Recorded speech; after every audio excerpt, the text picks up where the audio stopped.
দেখেন, এটা নির্বাচন কমিশনকে জিজ্ঞেস করেন, আমাকে জিজ্ঞেস করেন না। আমি প্রধান নির্বাচন কমিশনার না, তাদের বিপক্ষে বলতেছি না। আমি বলতেছি যদি নিয়ম থাকে আমাদেরকে বলেন, আমরাও টানাবো। নিয়ম না থাকলে সবারটা তুলে ফেলেন। আমি তো কারো বিরোধিতা করতেছি না রে ভাই। দেখেন, গতকালকে থেকেই বিশ্ববিদ্যালয়ের বিভিন্ন জায়গায় অনেকেই ফেস্টুন টানিয়েছে, অনেকেই টিএসসিতে ব্যানার টানিয়েছে। আমি প্রধান নির্বাচন কমিশন স্যারের কাছে ফোন দিলাম যে স্যার, এগুলো করা যাবে কি না, যদি যায় তাহলে সবাই করবে। আমি কারো বিরোধিতা করতেছি না, যে তারা যদি করতে পারে, যদি করা যায় তাহলে আমরাও করব, আর যদি করা না যায় তাহলে আপনি সবারটা খুলে ফেলেন। স্যার আমাকে বলতেছেন যে ঠিক আছে দেখি, কালকে সকালে আবার মিটিং করব, জানবো। তখন বললাম যে স্যার, এই যে আপনারা যে 12 ঘন্টা 24 ঘন্টা টাইম নিচ্ছেন, এই 12 ঘন্টা 24 ঘন্টা টাইমে কেউ প্রচারণা করতেছে, আবার কেউ করতে পারতেছে না, এবং আজকে দেখেন এখন পর্যন্ত কিন্তু ফেস্টুনগুলো খোলা হয় নাই। তাহলে তার মানে কি, যে তাদের প্রভাবের কাছে স্যার এখন মাথা নত। আবার আরেকটা ছাত্র সংগঠনের কারণে একদিন মেয়াদ বাড়িয়ে দেওয়া হলো। এখন স্যারকে বলবো যে স্যার, আপনারা যদি মানে এই ডাইরেক্টই বলতেছি যে এই ছাত্রদল, ছাত্র শিবির, তাদের প্রভাবের কাছে যদি আপনারা না পারেন, তাহলে আপনারা কাজ করেন, আপনারা তাদের মানে নির্বাচনের ফলাফল ঘোষণা করে দেন, তাদের কাছে ক্ষমতা দিয়ে দেন। তাদের বিপক্ষে বলতেছি না। আমি বলতেছি যদি নিয়ম থাকে আমাদেরকে বলেন, আমরাও টানাবো। নিয়ম না থাকলে সবারটা তুলে ফেলেন। আমি তো কারো বিরোধিতা করতেছি না রে ভাই।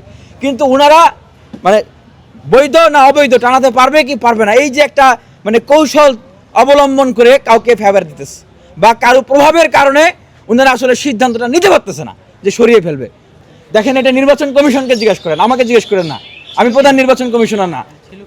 ওনারাই আসলে জানেন না যে ওনারা কি নিয়ম দিয়েছেন, কি কানুন দিয়েছেন। ওনারা যদি জানতেন যে ওনাদের নিয়ম কানুনে কি আছে, তাহলে তো এগুলো অস্পষ্ট থাকার কথা না।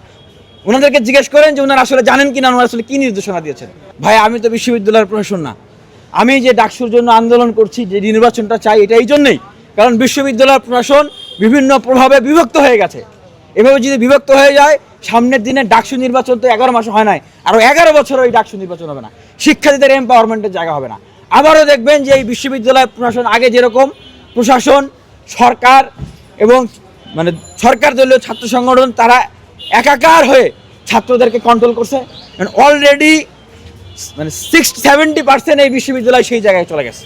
নাহলে এই 11 মাস লাগতো না ডাকসু নির্বাচনের জন্য, আমাদেরকে এত ফাইট করতে হতো না।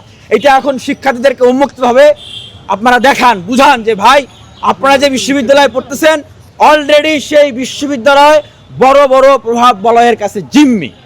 তারা এই সামান্য এই যে ফেস্টুন ব্যানার, সেটাই শৃঙ্খলায় আনতে পারতেছে না।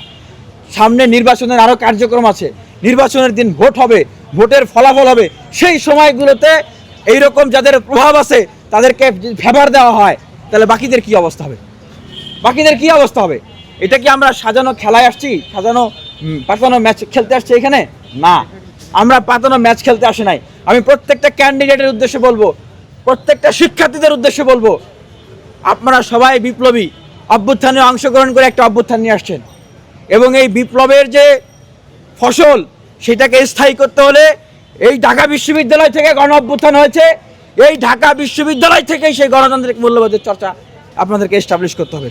এই ডাকসু নির্বাচন না, এই ডাকসু নির্বাচন একটা অধিকার আদায়ের আন্দোলন। ঢাকা বিশ্ববিদ্যালয়ের শিক্ষার্থীদের এটা মনে রাখতে হবে। আজকে যদি আপনারা এই ডাকসু নির্বাচনকে সফল না করতে পারেন, আপনাদের সঠিক প্রতিনিধিকে আপনারা নির্বাচিত না করতে পারেন, নিয়ে আসতে না পারেন, ঠিক করতে না পারেন, আমি চ্যালেঞ্জ করে বলতেছি, আগামী কয়েক মাসের ভিতরে আপনাদেরকে আবার গেস্ট রুম, গণরুমে যাইতে হবে। আপনারা যদি আপনাদের শক্তিতে বলিয়ান না হইতে পারেন, আপনাদেরকে আবার কয়েক মাসের ভিতরে গেস্ট রুম, গণরুমে যেতে হবে। বান্ডেল থাকলে প্রতি সেনমানিতে টাকা বাঁচবে। বিকাশ সেনমানি বান্ডেল কিনে জিতুন প্রতি লেনদেনে।